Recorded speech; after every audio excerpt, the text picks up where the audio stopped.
Hello and welcome to the Wander Women podcast. I am your host, Gracie Hins, and this is officially the first episode of the podcast. So just a super quick background. I wanted to start this podcast. I've kind of thought about starting a podcast for a while, but the ideas have just not totally formed until now. The idea of Wander Women podcast really started with one of the first conversations that I had with Emily Markstein, our guest today on the show. Just having these conversations with other ambitious women that are doing super cool stuff and also have a career that they're working towards. I just personally find these conversations really inspirational. And I am super excited to be able to now record some of these and get them out for other people to listen to because I just strongly believe in the power of story and especially the power of women's conversations and the way that we can inspire and uplift one another and, kind of normalize some of the things that we're going through so that we don't feel alone. Today's host or today's guest is Emily Markstein, and we actually met in Mammoth last week or 2 weeks ago, and then we're able to spend some extra time in Mammoth and just kind of bounce ideas off of one another. This was a great conversation. And without further ado, here she is.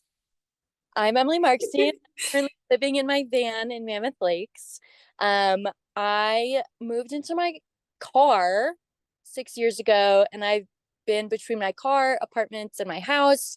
And I usually work seasonally. And in between working, I'm traveling all over the US and all over the world. So I kind of base my life around traveling, but also with environmental work too. The other thing that I wanted to highlight at the beginning of this too is just like this is all about kind of bringing almost like a normality to women that are highly educated and pursuing a career and also just balancing this adventure lifestyle. And so being able to just like hear other people's stories is so cool. When we were talking last week, like just getting to even hear about like your initial experiences in Vermont doing the AmeriCorps was really cool. So I'd love to hear a little bit more about that. Yeah, for sure. I mean, my parents were both teachers, and so they kind of like really pushed me to be a teacher too. But I was like, Mhm. high school, I'm going to Yeah. be a professor. So I went to grad school, and it was a 1 year grad program.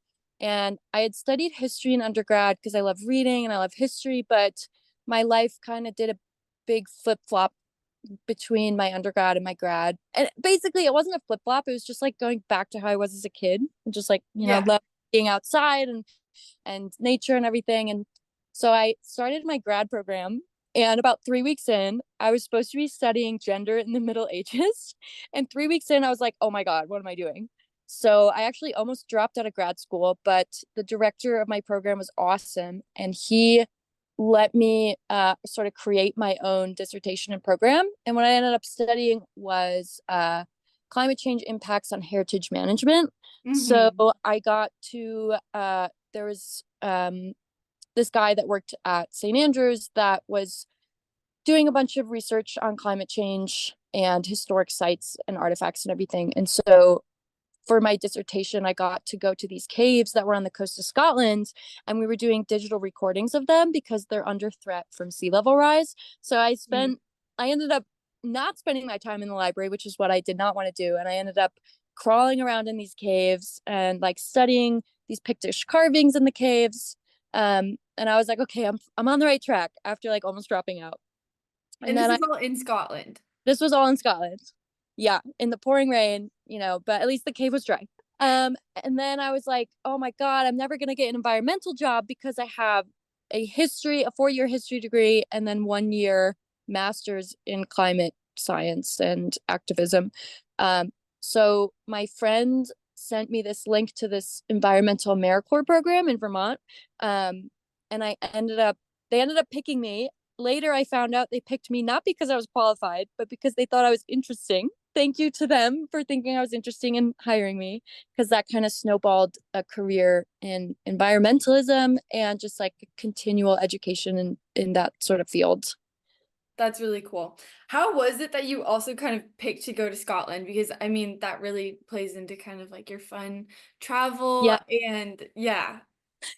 it's kind of a funny story. So I my first time ever abroad, I saved and I saved and I saved for like 4 years because I couldn't afford to study abroad. So I was like, I'm going to do my own trip with my friends. And the school ended up giving me a grant so I could work on my dissertation. So I flew to England and spent a week there. And then I flew to Italy to do the research. But when I was in England, I fell in love with London. And it was my first time abroad. And I Mhm. remember walking into this corner store and I had the best yogurt of my life. And after eating this yogurt, I was like, I'm moving to the UK. In undergrad, I was studying gender in the Middle Ages. And I was like, okay, I'll do this in grad school and be a professor. Um, and the best grad programs for the Middle Ages were in the UK. And they also had Okay. Yeah. 1 year grad program, and it was much cheaper. Yeah. Um, so that's how I ended up in Scotland. And also my mom's side of the family, they like traced their ancestry back. So I grew up hearing all about Scotland and I was like, oh, I want to go there. So I ended up there. Okay, so you did Scotland and then got back. You were on the East Coast. And then after that, that's when you moved out to Mammoth and you skied.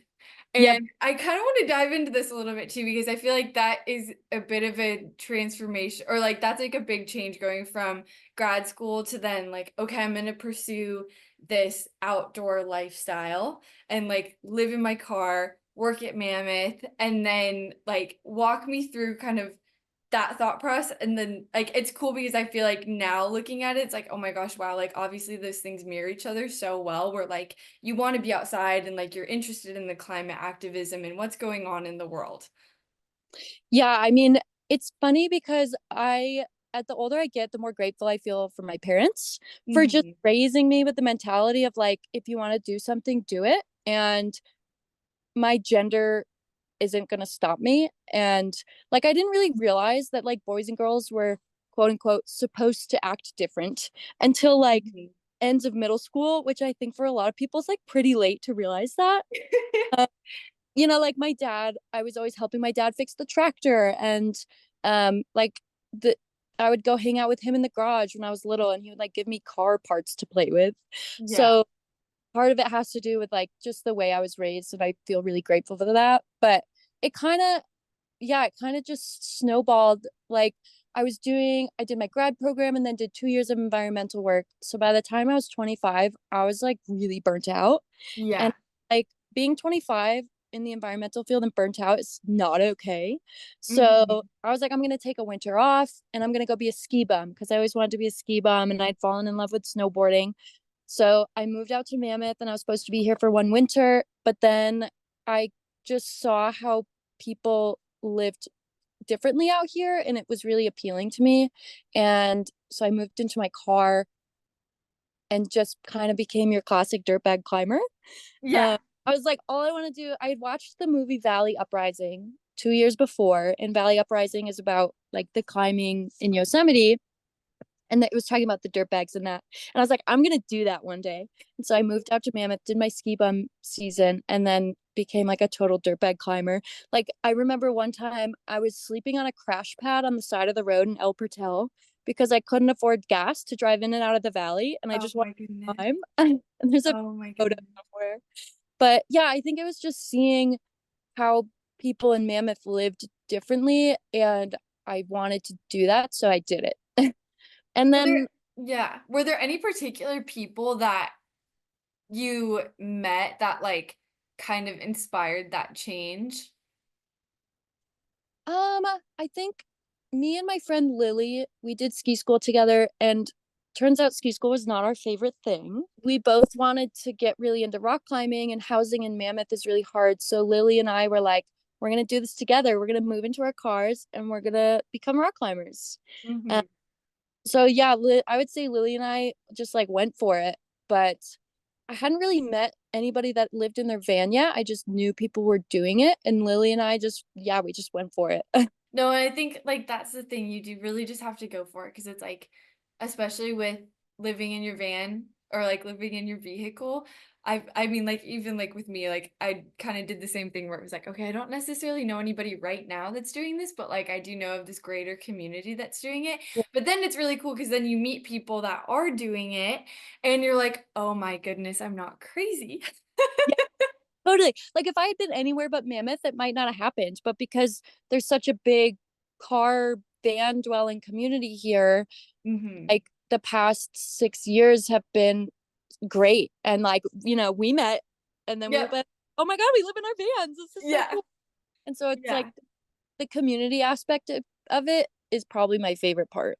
Do you feel like you would have done anything differently or like had a mindset switch on any, like, what are like two pieces of advice or things that you would tell yourself then? Yeah, I think I've talked to like so many of my girlfriends about this, like those of us that are like have gone to college and are pursuing a career is like it's all going to work out.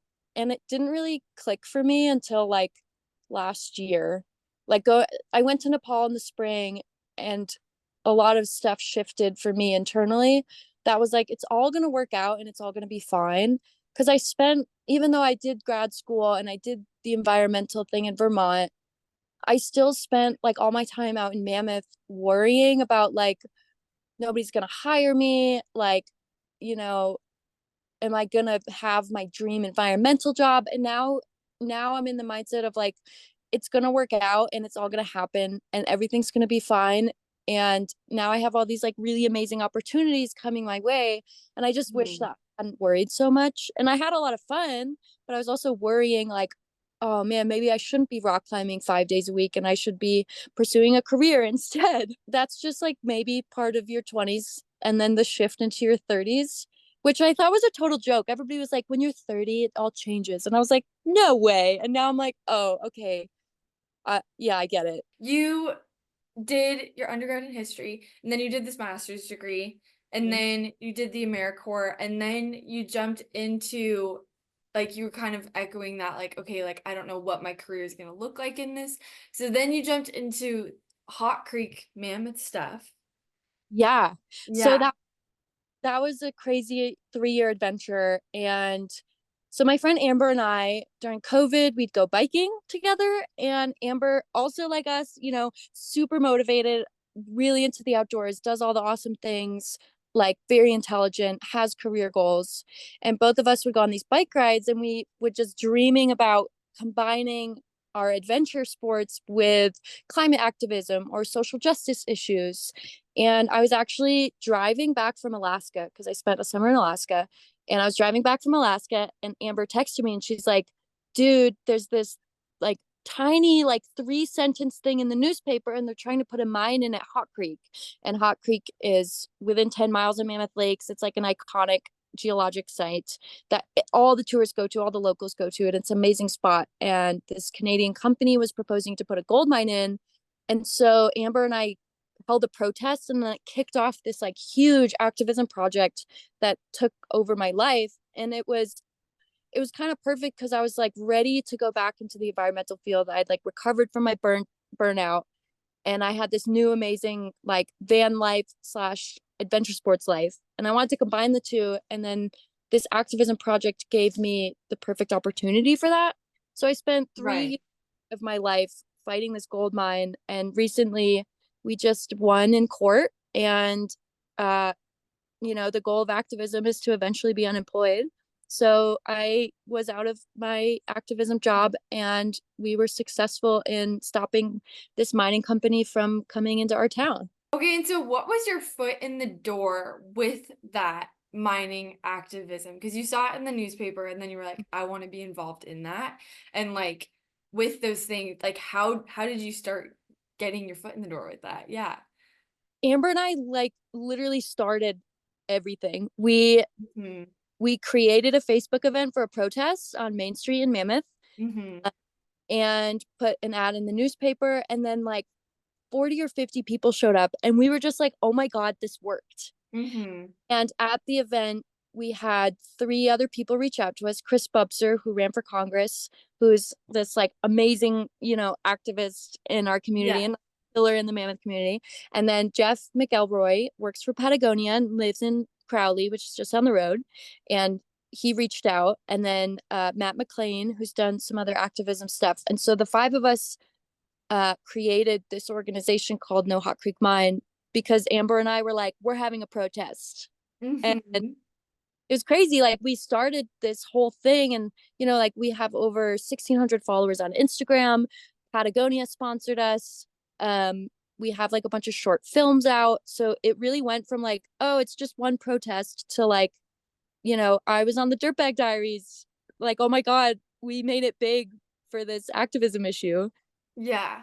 Well, and this was your guys' concept that like you just were like, we care about this and we want to see something done with it.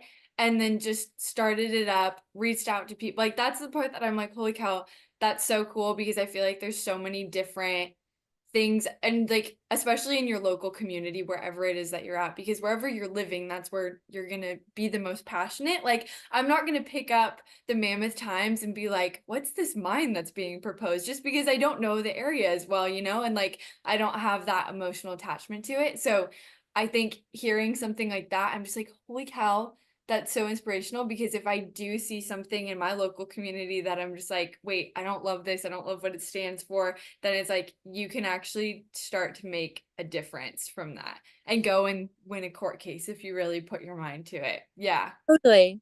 Totally. And like, yeah, I mean, if I didn't grow up with the mentality of like, if you want to do it, it might not have happened. We're just gonna go for it. Like we care about this. We love our community. The land around here needs to be protected. Like, fuck this mining company. We're doing Yeah. something. And like so that also because before that you had done a bit in the environmental sector, but nothing huge. And so going from that background to then taking on this huge project, how do you feel like that impacted the way that you see yourself in this field and like what you can do with it moving forward? I think this project was one of the most important things in my life because I remember starting out on the project and I was like shy and I was just like really nice, and in Mm-hmm. meetings I was like kind of quiet, and over the 3 years it just taught me, I mean, I learned so much from it, and it taught me that like, A, if you care about something, stand up for it. B, as women, I think so often we stand in the background and we second guess ourselves. Mm-hmm. And opinions are important. And like we are such a pillar on this earth as a whole. And it's time for us to like really have our voices be heard. And I think Chris Bupser was like such an influence on me because she stands in front of people and tells them what she thinks, and she doesn't care what they say because the issues that are important to her she's going to fight tooth and nail for. And like with her working on this project with me, she just really inspired me to like allow myself to take up space and allow my voice to be heard. And so now in my life it's like I don't have any problem keeping my mouth shut. Mm-hmm. I'm Yeah. sure I've made some people mad and uncomfortable, but like the issues that we care about are important, and our voices deserve to be heard and listened to. And that's big because having that confidence means that you can walk into a room and be like, hey, this is what I know, this is what I can do, this is what, this is how we can make a difference. Yeah. Do you feel like career-wise as well that like what are some of those besides the confidence piece of it, like how has it changed your kind of methods of even like thinking about what you're gonna do next? Yeah. Yeah, I think because so the five of us ran the project for the first year, and then the second 2 years, I ran the project because everybody else moved or was too busy. So everything kind of fell onto me. So all of a sudden, it went from like everybody's doing a different piece of the puzzle to I'm doing everything. Yeah. And it gave me a lot of skills that I can then transfer into like, any job. So like, for example, right now I'm helping people running for office in the state of California. I'm just helping run their social media. I'm helping them design websites, just like remote work that allows me the flexibility to save money, to plan for adventures, to Mm-hmm. take the dog for a hike in the middle of the day and just live my Mm-hmm. life the way I want to. And so because I ran the project myself and I was my own boss, I was like, this is how I operate best, Mm-hmm. being my own boss and doing the things like the way I want to do them and I like to do them. And also, like, I know I'm good at my job, whereas like years ago, before I started this project, I like really questioned my skills and my ability. And now I'm like, no, I know what I'm good at. And if you don't want to hire me, somebody else will. And it's Mm-hmm. kind of crazy to like even hear myself say that out loud because it took 3 years of like running an activism project to like get to this point, which is really cool. Yeah. Yeah. And it's just so much experience that now you have where, yeah, you're good at your job. Yes, I know. And like so many women are, and I just like want to inspire other women to be like, actually, no, like I deserve to be in the front of the room. I deserve to be the leader on a team. And I think Mm-hmm. so often we step down or step to the side because um somebody else voice is louder, or a man maybe has more confidence even though he might have less skills. Something like that. Or just second guessing ourselves too. Yeah, Like, I catch myself doing that all the time where it's just like, oh, like, I don't know, like maybe I don't have the most experience in the room, but you often know what you're doing way more than you give yourself credit for. totally. And but like, yeah, if you met me 3 years ago, I wouldn't have the confidence to be like, yeah, I deserve this much money an hour to run your social media. Mhm. I would have been $12 an hour. Totally. Yeah. Okay, so then after the project, you were in Nepal. That was, or is that the right chronological order there? Yeah. So when I was doing the project, I was like traveling, and so I worked at a restaurant actually to pay the bills because activism doesn't pay the bills. Mm-hmm. Um, and so I traveled to Vietnam, I traveled to Thailand, I traveled to Hawaii, but recently, um, the 3 year mark on the project hit this spring, and conveniently we won the court case, and I didn't really have any work to do, and I decided to go to Nepal for a couple months. Uh, Mm-hmm. so I spent 3 months in Nepal, and I did about 2 months of trekking and traveling, and then I did a month of yoga training. And that trip was like also a huge turning point in my life. Just like teaching me so much about traveling alone and figuring things out as I go.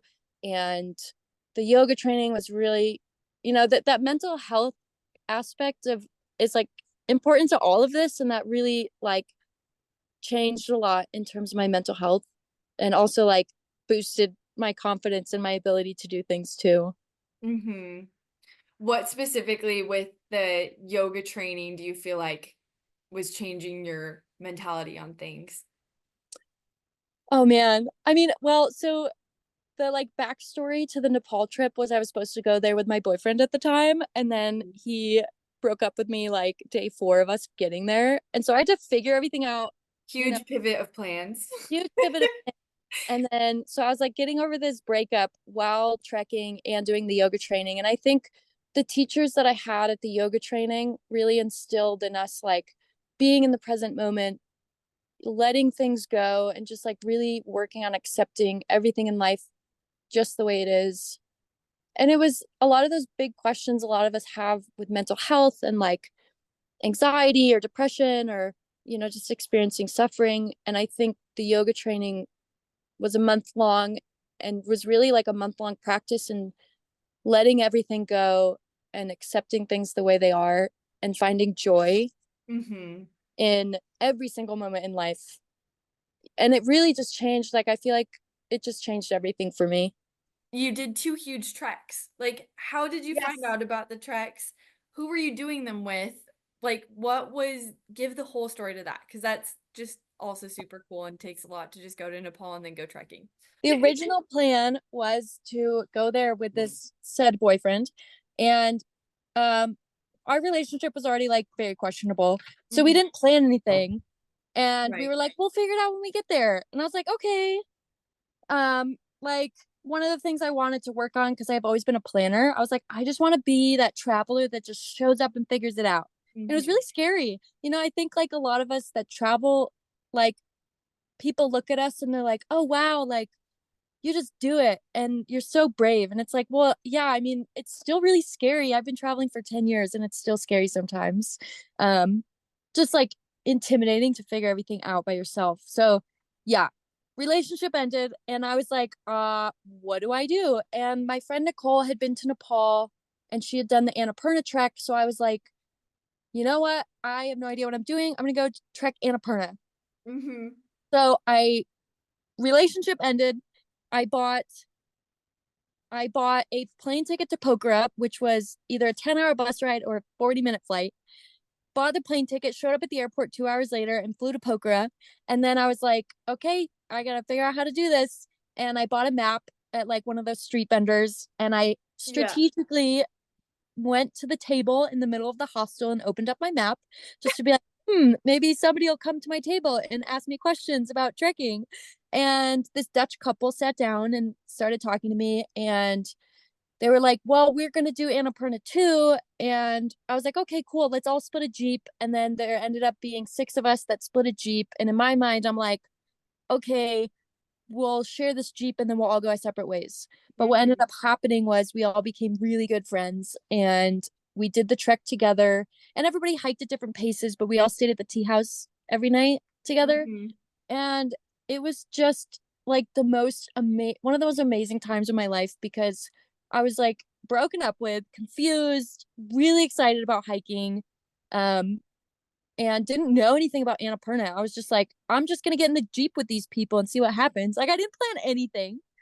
And we spent, I think it was 10 days trekking, and I still talk to the people this day. Like we all became super close friends.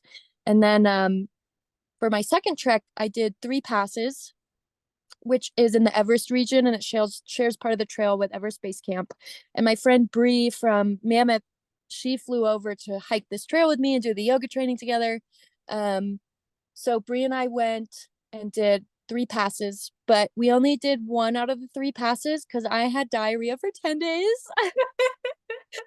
I lost 15 pounds in a week. And yeah, the whole time we were hiking, I was sick. So we only did one of the 3 passes, but we still ended up hiking for like 12 days and being out in the Everest region for like 14 days. And it Which was is a amazing. lot. Yeah. I Yeah. mean, big mountains for 12 days is still a lot. Well, I think especially with the Annapurna Circuit one, like that's it is such a common story where it's like, oh my gosh, like what's happening? And then like you sit down at a hostel and meet a bunch of super sick people, and then it's like, oh my gosh, now we're all best friends, and like Yeah. yeah, and it's like totally one of those things where it's like, okay, like you were saying with the yoga training, like I'm just letting go. We're gonna see what happens, and then stuff just falls back into place, which is super sick. And like, Right. yeah, mountains cure a breakup faster than anything else. I know. Because you like stare at the mountain, you're like, I'm staring at a mountain. I know. In Nepal, at a mountain. Yeah, This like I'm silly in boy. Nepal at a tea house right now. Like, there's Yeah. nothing else I'd rather be doing. Yeah. Um, And so you did that trip, and it was more on that kind of like unplanned side, which I think is one, you know, you have the planned versus the unplanned travel. Yeah. And so you've also done a lot of really well planned travel. Yes. Yes. Do you want to give a little backstory on one of those trips? Totally. I feel like when I first started traveling Europe, when I was in grad school, I did a lot of I planned a lot of stuff. And my friend Emily and I, another badass lady who got her law degree from Harvard and travels all over the world. Holy cow. Yeah. Oh, amazing. Emily and I, we ended up being roommates in Scotland, 2 Emilys from America. Mm-hmm. And so what we did, like for example, one trip we went to Spain for like 2 weeks, I think, and we planned all the towns we were gonna go to, and like we didn't plan the bus, like we booked the bus tickets there, but like we Yeah. were like we're gonna go to these museums, um, and we planned everything out pretty well, like what days we're going where. And then I've traveled around Europe a lot, but it wasn't until I started traveling in Asia and Southeast Asia that I kind of started doing the unplanned travel, because like when I went to Vietnam, which was the first country in Asia I went to, you can't really plan too much because not Mm-hmm. everything's online, and the Mm-hmm. best information you're gonna get is from like the hostel owners and like staff. So the way I did that was like I booked my ticket to Vietnam and I booked my hostel for the first 2 nights. and then just kind of chatted with people in the hostel to see what they were doing, if anybody recommended anything. So what I would do is I would go to a hostel, explore a region for a couple days, and then book my bus ticket and the next hostel, and then show up there and just do whatever people recommended. Hmm. Yeah. And yeah, that was kind of the start of my unplanned traveling. Mm-hmm. Well, and then you also have the adventure travel, like Yeah. pack biking in Alaska. Like, I guess in my, yeah, when I was asking that question, I'm like, that is a hugely planned and adventure travel experience. Totally. And it's funny because I started writing my bike rafting Oh art yeah, yeah. today, which is so exciting. So it's all fresh in my brain. So I wanted to get into whitewater rafting a couple years ago, maybe 5 years ago, 4 years ago.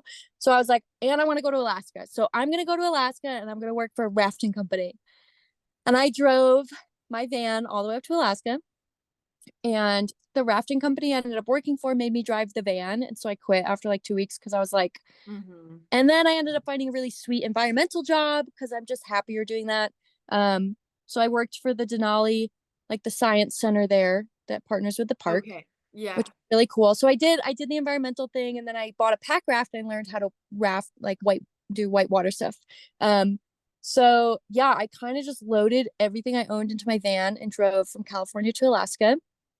Um, and then I saw this book in the gear store up in Fairbanks that was called Bike Rafting, and it's the only book out there. And I was like, I really want to do this.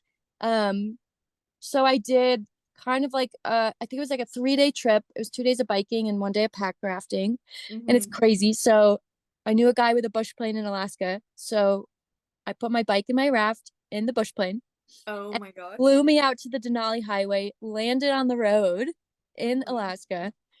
I get out, I pack up my bike, and then I just start biking. And I biked for 2 days to, I don't remember the name of the tributary, but it was a tributary to the Nenana River.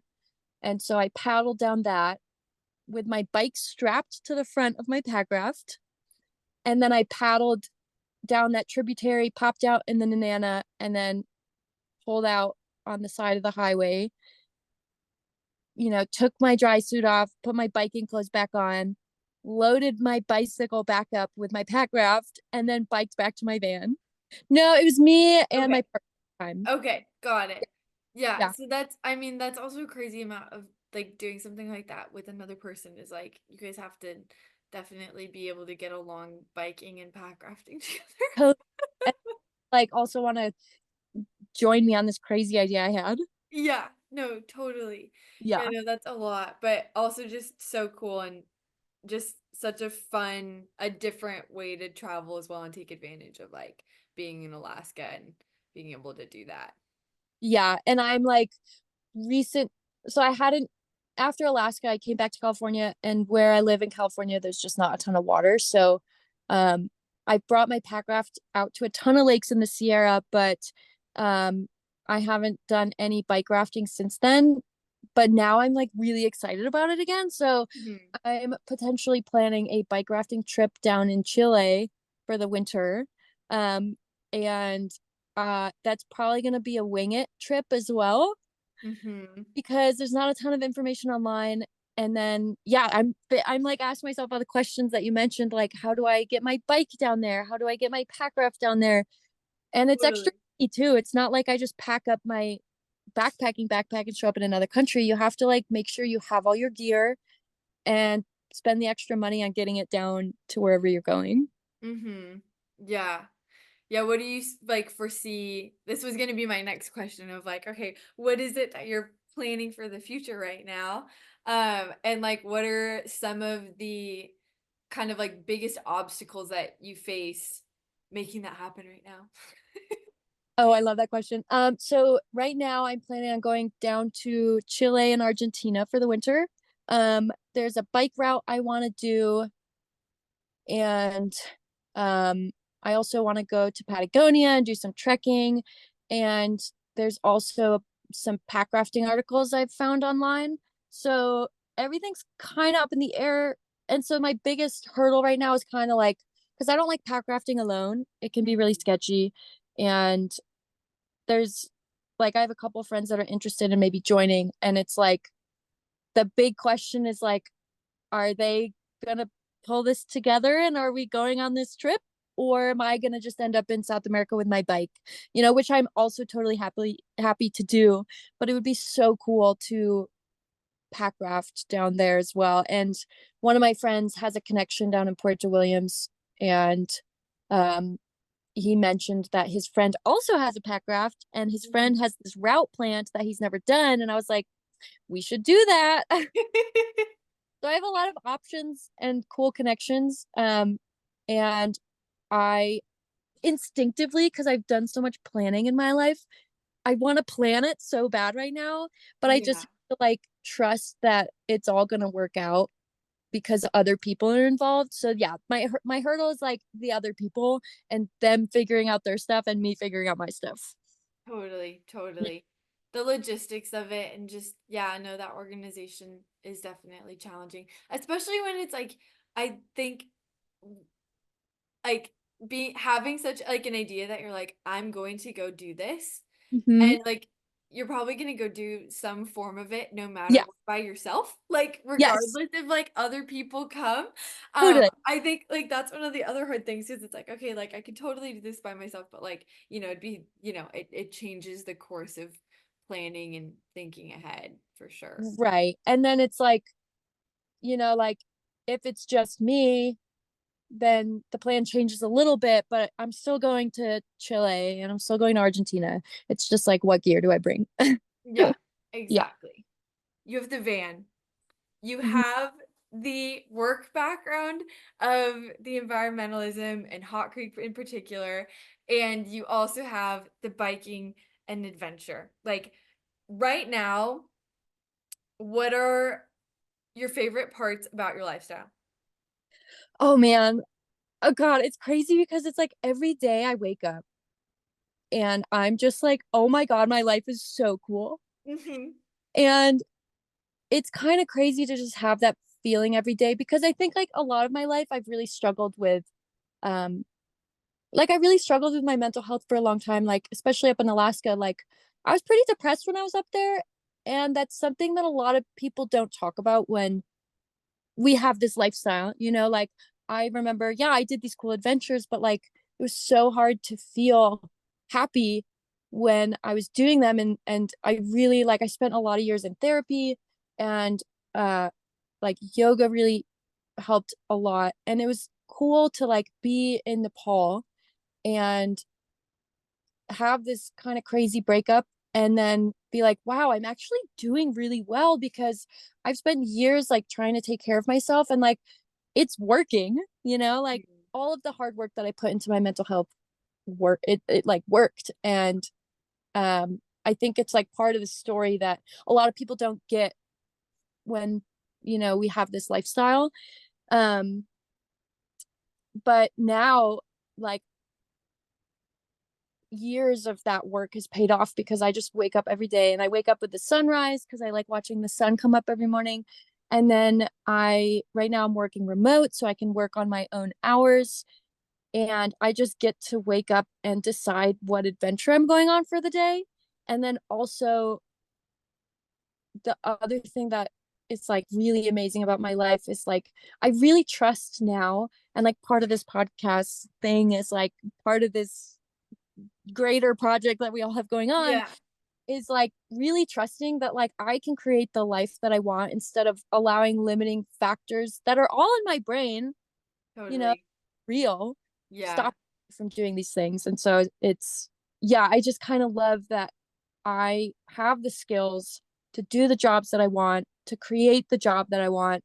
And also, I don't have to sacrifice my freedom of like living in my van or traveling to another country. And but it's taken a lot of hard work to like get here. totally. What are some of the examples of things that you feel like you were working through that were what was like a breakthrough moment for you when it comes to kind of like lifestyle stress and now that feeling of like, nope, like I'm not going to be stressing out over those things. Or in I like, was it big things or little things or kind of like cumulative things? Because like I know like if I'm in the van and I think I often will plan, I'll be like, okay, I have 2 weeks because I'll do 2 weeks in the van mhm, and 2 weeks of work. And so I'll yeah. be like, okay, I have 2 weeks and like I have, you know, maybe one, two, for targeted things that I'm gonna do, and then I'll have quite a few days that I'm like, oh, I'm just gonna wake up, and then I start stressed out about like those little things of like, oh wait, Mhm. where is it that I'm gonna sleep at night? Like, am I gonna Yeah, be sleeping in a place that like I'm comfortable sleeping, or totally. like, am I gonna be close enough to a grocery store to buy ice? Like, I feel like there's still a lot of like some of those little things that like just take time to get used to, but then there's also those like big overarching questions, and this I think this was something that we talked about as well, where it's like what what direction is my life going, and like being being okay with not knowing where your life is going. I feel like my yoga training in Nepal, and it's like, I feel like this is so cliche to say, like, my yoga training changed my life, but it was like the years of hard work that I put into creating a better internal world. And then the yoga training was like the cherry on top of the ice or whatever the phrase is. Yeah, Um, the icing on the cake. There we go. there we go. It Yeah. was like the icing on the cake to everything. And it was, I think it's like a lot of small things, like, like, oh man, like when do I get to go to the grocery store again? Or um like I think the bigger questions have always plagued me of like, I need to make sure I'm on my career path, and like, but also I don't want to sacrifice my free time and my adventure. And I feel like I stressed out so much about that. Hmm. And the root of that was this like need to control my life so that I felt safe. But the reality, and I had this big aha moment when I got back from Nepal that was like, there's really no difference between planning and not having a plan. And Okay, hopefully I can wait, say this dive in a into way that, that a little bit more.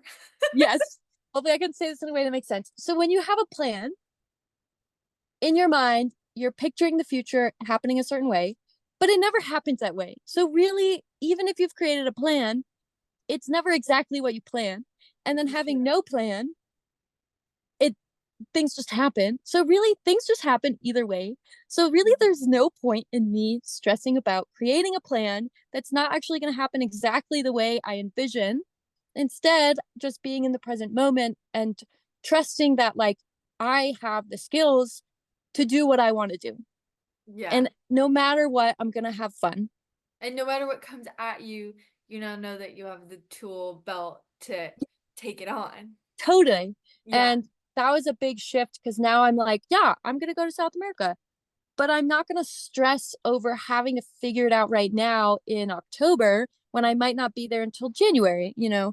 Hmm. And it just frees up my life to enjoy the present moment here and still be adventuring now in Mammoth.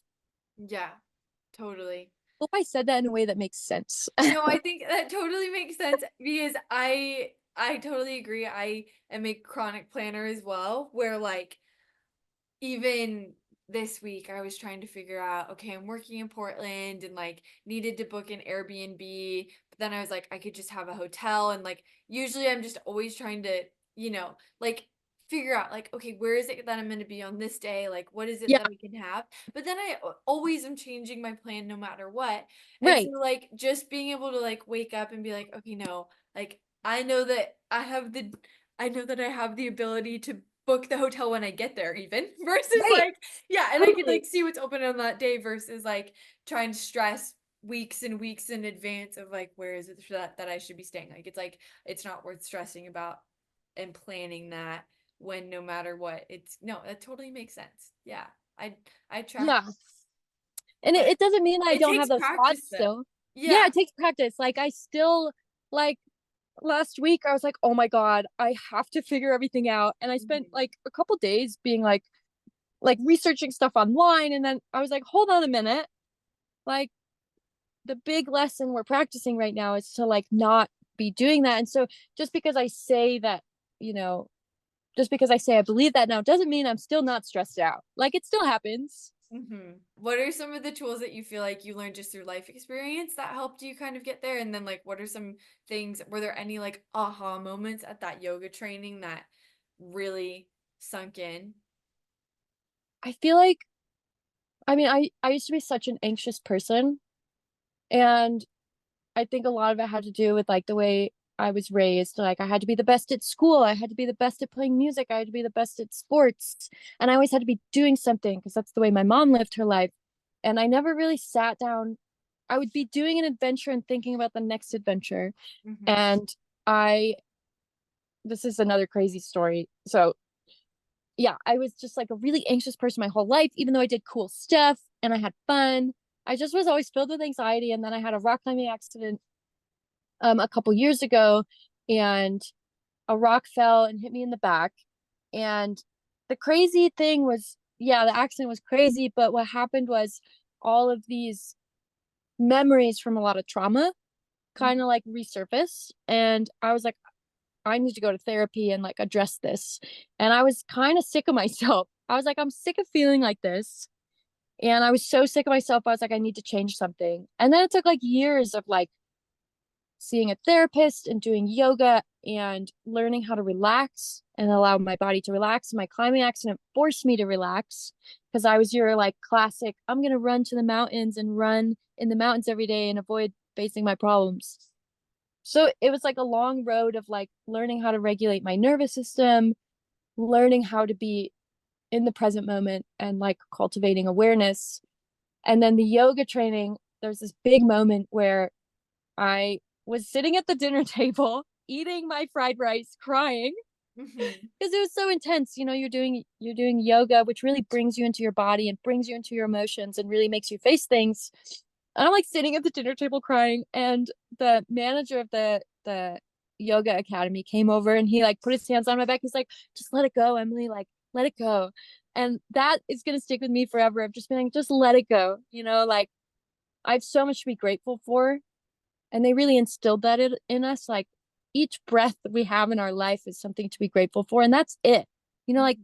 the immense gratitude we can just take from that can allow us to live a much more beautiful life, I think. And so yeah, it was a combination of like years of working on myself and putting my career to the side to work on myself, combined with like this big aha moment at the yoga training. But I do want to go back to the climbing accident in particular because I feel like Yeah, um it is, especially like in your 20s and like you're just trying to figure it out. You're yeah, trying to find an identity in something, and I think a lot of us can get caught up in, almost overdoing where we're finding that identity, and like yeah, especially with the outdoor world and like the climbing world in particular, you can just make it your everything where like yeah. you live, eat, breathe climbing, and like that's who you are, that's who you're going to become, that's what Hmm. it's the end all be all. But I know that that can also happen across, it could be any sport, and like I think for us in particular, we're often surrounding ourselves in those places that prioritize sport, whether it be biking, running, Yeah, etc. But it could also be your work or your workplace or your company, or it could be, the Pilates gym that you go to, and that becomes. totally. But so I think like why were you, yeah, what did that accident do for you, and like how did that shake your sense of identity, especially with that climbing? Yeah, that I feel like I've talked to so many people about this because it was such an important, like really unfortunate but critical moment in my life that like was necessary, and I'm oddly very grateful for, because I spent 2 years being like, I'm a rock climber. Like my identity is a rock climber. I talk about it, I think about it, I dream about it, I do it. I wasn't even that good. Like, let's be honest. And I got so wrapped up in it, it had gotten to the point where I wasn't even having fun anymore, but I didn't know what else to do. So it was like, I'm a rock climber. I have to rock climb, even though I wasn't having fun. And so when my climbing accident happened, I couldn't walk for a bit. And it also really messed my back up to where I couldn't climb. And I was also really scared to climb. And Hmm. so I lost a lot of friends because my community was based on my activity and not my depth of like caring. Hmm. Um, And all of a sudden I was like, I can't walk. I all my friends are gone. And like, who am I? And it feels like the year to 2 years after my rock climbing was really just like working on being okay with my identity as whatever I create it to be, not what other people think I am. And so, like, if other people think I'm a rock climber, I held so tightly onto that I then identified as a rock climber. But now it's like, I just am going to do whatever makes me happy and makes other people like brings other people joy because I love making like I love bringing joy into other people's lives. But yeah, it really rocked my sense of identity because I was like, who am I if I can't rock climb? And then it made me face a lot of deeper questions that were like, what am I? What? How can I be a better person to myself and to other people? And I see it a lot in the outdoor community. And it's funny because it's like we're all trying to escape from normal society. And capitalism literally teaches you that you're only effective if you do one thing. If you're an accountant, if you're a I don't know, if you are a math teacher, Yeah, and I you see that in the outdoor industry. So it's like this system that we're in, this like capitalist system that we're in is totally pervading this subgroup of us in the outdoor community that are trying to escape from it. totally. And I know that's probably like sounds totally tangential, but it's like we ultimately just get to choose the life that we want to live. And I think a lot of people get stuck in what the world is telling us to do instead of what we actually want to do. Mm-hmm. Yeah. Yeah. And but it's hard to get out of because, like, if you don't have a freak accident, then, or, something that Yeah, rocks your world a little bit, it's like, yeah, we can totally get stuck in that. And totally. how do you feel like there was a shift in the way that you then also went about friendships after that? Because you were saying that you feel like you lost a lot of friends when you had to exit that space. Yeah, I had to learn how to set boundaries, which is terrifying. Mm-hmm. I remember that was like a big thing in my life because I think I just used to I was a chronic people pleaser, as they say. So like my accident, it not just like helped me, reshape my identity or let go of my identity actually as a rock climber. Um, but it helped me work on, like really choosing who I want to be in my life based on like our compatibility as friends or our not just like the one activity that we both love. Like, Mm-hmm. is is this person, are they a good listener? Like, if like are we gonna help each other out? Are we gonna support each other? Um and yeah, it really reshaped how I approached friendships and relationships too. Um yeah, I definitely had to learn how to set boundaries and that was really scary.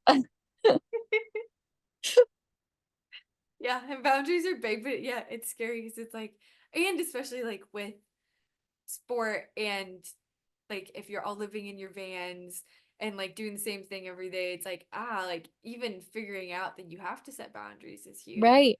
because everything just like merges together Yeah. where it's like we eat the same food, we cook the same, like Yep. so yeah, no, that's totally hard.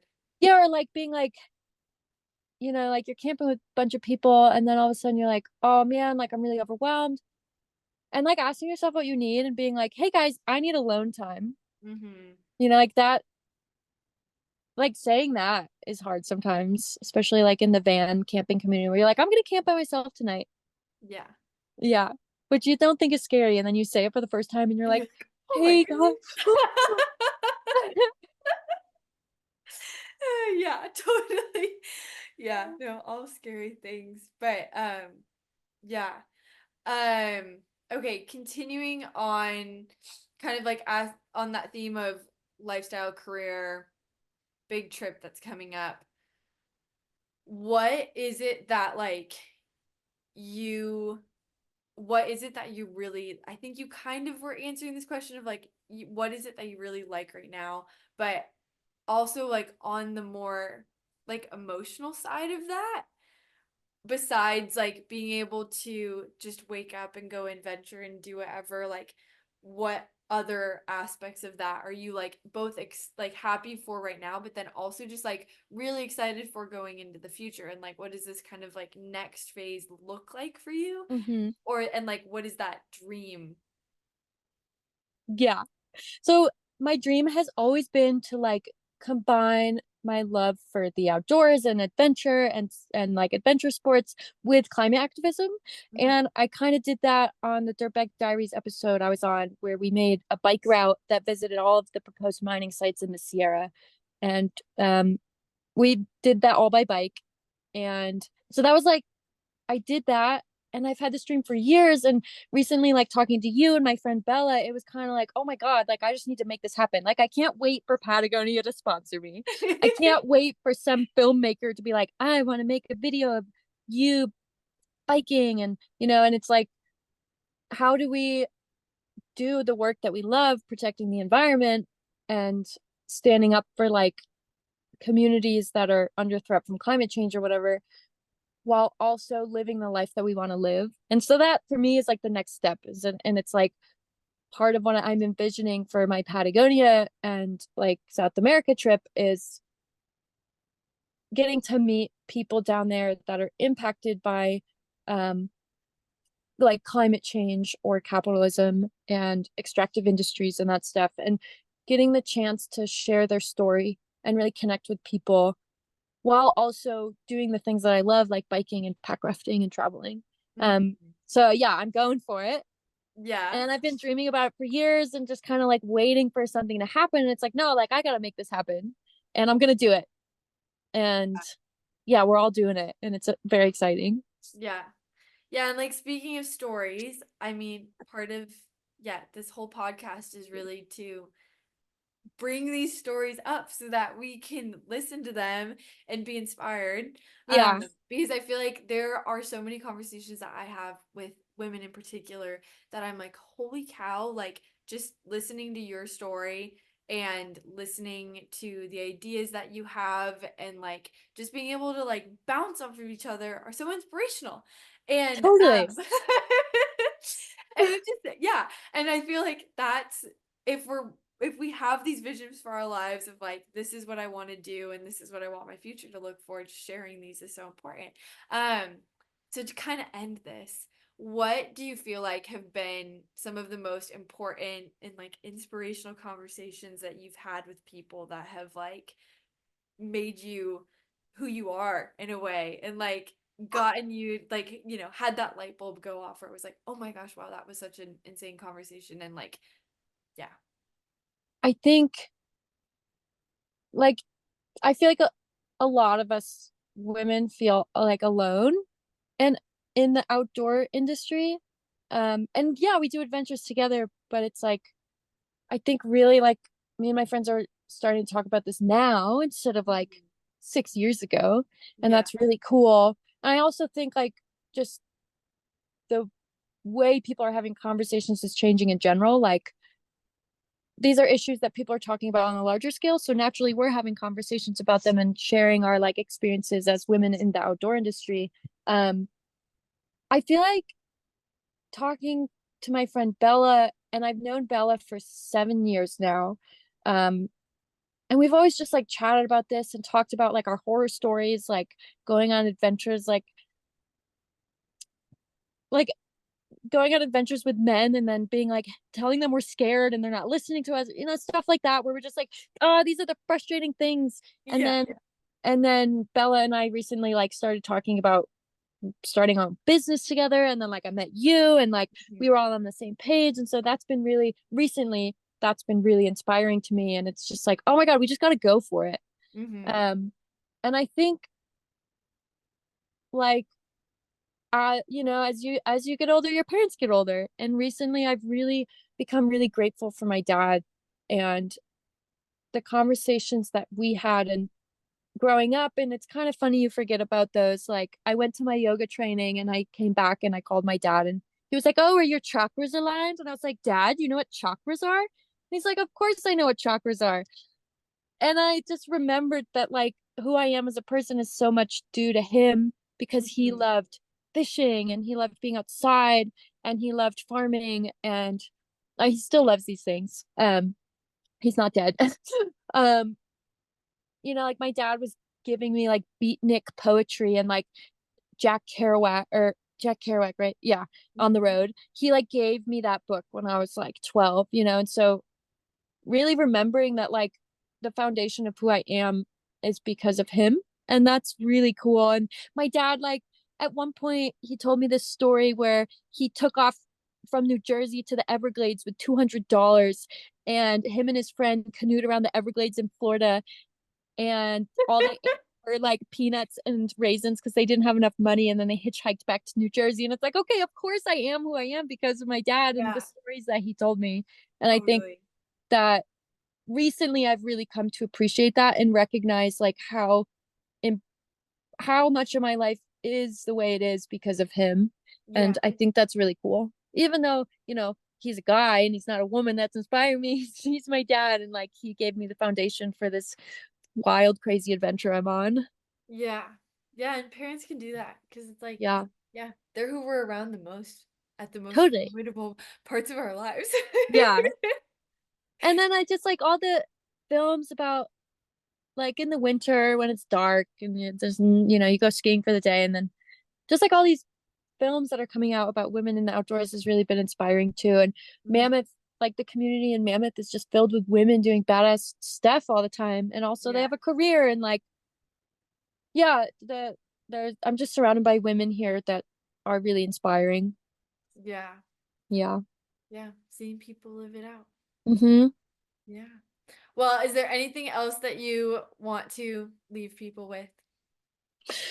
I don't know. I'm just like really excited about life and I'm excited for your journey with this whole experience and how we like, we can all work together on this stuff. And I think it's cool that like I'm just really excited that we're all just kind of going for it right now. I And am. I'm excited yeah, too. it brings me a lot of joy. So that is the end of the first podcast episode. I just want to thank everybody so much for listening in.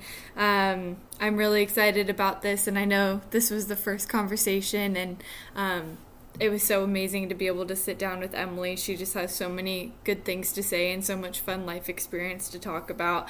But yeah, stay tuned for more. Hopefully, there's going to be one podcast out per week. And yeah, I'm really excited to just be able to bring some of these inspirational conversations to more people. So I hope everybody has a fantastic week.